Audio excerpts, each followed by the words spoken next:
you're the author of that article about the Olympic qualification tournament, about hosting, and we see that Spain, Latvia, Greece, and Puerto Rico, as you say, is the main favorites. But what can you say about this process? Why FIBA is not saying for us, for anyone who is pretending to host, and no information about that at all? That's a good question because before publishing this article, I also spoke to some people who are in charge, let's say, and they were also surprised that it takes so much time because we all know that they're gonna have general assembly before the draw, and now they're going to have meetings in Switzerland as well throughout this week. So maybe during the meeting they're gonna announce it for everybody with all the FIBA representatives, and then they will make all the announcements. At the same time, I heard that all these processes, they also take a lot of time because probably you're aware that you have to pay money to organize FIBA qualifying tournament, and usually the government's money are involved in this process. And from what I've been told, usually those processes, they are really complicated. When it takes transferring government's money to FIBA, for the bid of hosting the qualifying tournament, it might take longer time than you expect. So maybe that's the issue. And we're talking about the 4 different countries that are about to host the qualifying tournament. So maybe that's why it took so long. But, we're going to have a draw procedure on Monday. So it's obvious that in the upcoming days, the official announcement is expected by FIBA. Yeah, we saw that 4 nations in your article, but maybe maybe there are some more countries, more cities which would like to host this event, or there are only 4?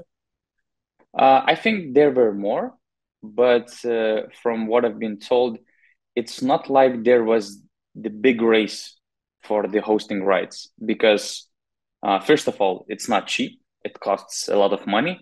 And second of all, if you remember the last Olympic qualification before Tokyo Olympics, I think neither of the hosts won the qualifying tournament. So, some might think that, okay, we're going to have home crowd behind us.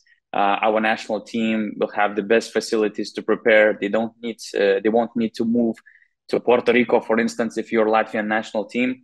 So maybe you will have a slight advantage, but at least results-wise, qualification-wise, the last time it didn't help those teams to qualify. So, maybe these were the reasons, and we're talking about a very short-term competition. We're talking about 5-6 days, the short event, and the costs are really high of hosting the qualifying tournament. So maybe that's why this whole competition for hosting rights wasn't that big. And Latvia now is among the top 4 hosts. Yeah. Last time before Tokyo Games, there were tournament in Lithuania, but this time you're not bidding.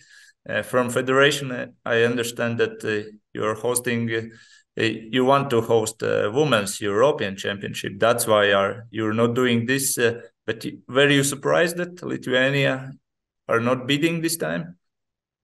No, because our general secretary of the federation explained the reasons that it's too expensive, that you're not getting any financial reward in 6 days of hosting the competition. So we calculated that for us it's better to try to host the FIBA Eurobasket, let's say the longer competition than the Olympic qualifying tournament. So we were aware that Lithuania won't be aggressive in this race, so we were not surprised. We just had hopes, to go to Latvia to get some support from Lithuanian fans if we manage to play. But because of the draw procedure, we won't be in the same bracket, so we cannot play in Riga, and that's very unfortunate because we would love to support the Lithuanian national team with thousands of Lithuanian fans close to our country. How do you think? What's the pluses for Latvia's bid? Why are you and some of your sources so confident that Latvia will be one of the 4 countries?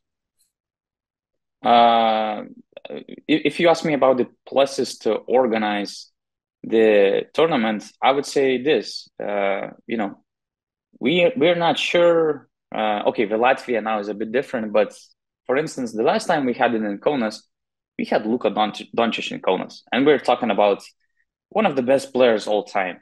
And for Latvian people, as it was the last time of Lithuanians, to see him play for 3-4 games in your city, you can see him, face to face, to get a signature, to see all the hype around Luka Doncic. It's something exceptional. We don't know which teams will go to Riga, but if you're getting these generational talents like Luka Doncic, maybe there will be more teams with superstars. It creates a huge basketball celebration for Latvian people. And, Latvian people deserve this opportunity to host the biggest basketball stars worldwide. I personally feel this, let's say, pain for not having Latvia in the major competitions because of the FIBA window system, because you guys didn't qualify from 2017 to the last World Cup. It was a huge gap, and it was a big loss because you had a very talented roster, big stars. So, you deserve this opportunity to be one of the core countries hosting this competition and potentially having the biggest superstars coming to Latvia. So that would be one of the biggest pluses. And of course, in summertime, there's not much happening except from beach activities, except from just vacation or free time. So to have at least for a week, this huge basketball event should be very nice. And especially when Latvia has I would say, a nice chance to make it to the Olympic Games. Regarding the other question, I really forgot what was the second part of their question, to be honest. Oh, why Latvia is so confident that they will get... Why you and your sources are so confident that Latvia will be one of those 4 countries who will host this event? My confidence is based on my sources' confidence. And I spoke to few sources from different regions, and they were all mentioned to me that Latvia should be among the top 4. And I think it's because Latvia is ready to pay the price for hosting bids, and also the competition is not that high. There are not many countries that are involved in this race, so all the signs show that Latvia for sure should get the host rights.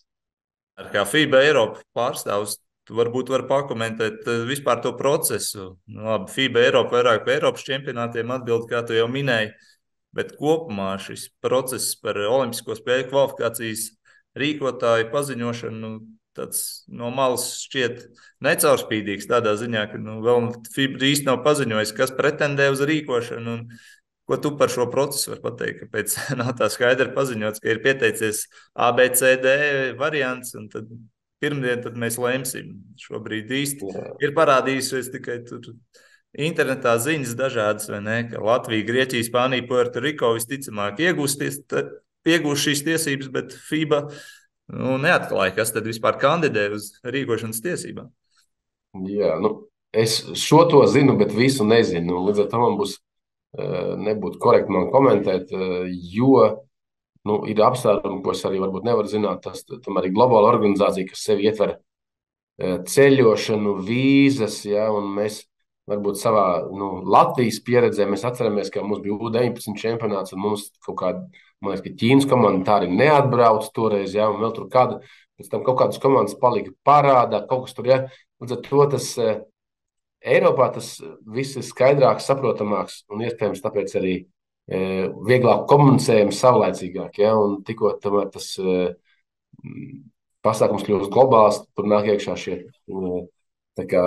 pārokeāna aspekti, kurus iespējams kaut kādu cilvēkiem zinām iemeslu dēļ viņi līdz galam nekomunicē. Tā kā jā, es piekrītu, tur ir kaut kāds tāds plīvurs, ja, neskaidrības. Bet es neielaidīšos spekulācijās, kāpēc tā vai savādāk. Katrā ziņā es domāju, ka mūsu pieteikums ir ļoti labs, jaudīgs un tāds pozitīvi, piesardzīgi optimistisks par to. Jā, tā kā FIBA pasauli, tu saki, jā, tur ir sarežģītāk dzīve tieši tāpēc, ka nāk iekšā Āfrika, Dienvidamerika, visa pasaule, ne Eiropā. Tas arī no malas šķiet saprotamāks, visi tie lēmumi un kandidatūras un tā tālāk. Jā, un pēdējo reizi, kad mēs to jutām, arī bija, kad sākās tā, kad Krievijas iebrukums Ukrainā arī, protams, ka mēs to sajūtam, mēs Baltijā to sajūtam pavisam vienkārši un skaidri, jā. Cilvēki jau no tāda Eiropas otra gala jau to cenšas saukt par konfliktu, jā, cilvēki no citiem kontinentiem, kuri dzīvo savos konfliktos, vispār, tā. Saka, netrauciet jūs ar savām problēmām, mēs jūs netraucēsim ar savējiem. Tāds ir tā globālā aina, jā, vai tā ekosistēma. Jā, es domāju, ka tu par procesu gan vari pastāstīt. Noteikti līdzīgi kā FIBA Europe, FIBA pasaulē rīkotāju noteikšana, es saprotu, ka tas ir valdes lēmums, katrs loceklis savu balsi atdod, vai kāds ir process tieši? Jā, es, protams, ka nezinu, cik ir tie kandidāti, jā.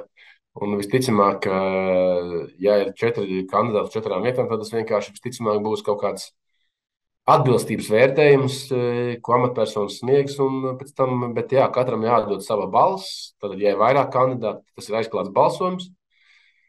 Ja ir tikai 4 kandidāti, tad visticamāk tas ir FIBA ģenerālsekretāra ziņojums par atbilstību.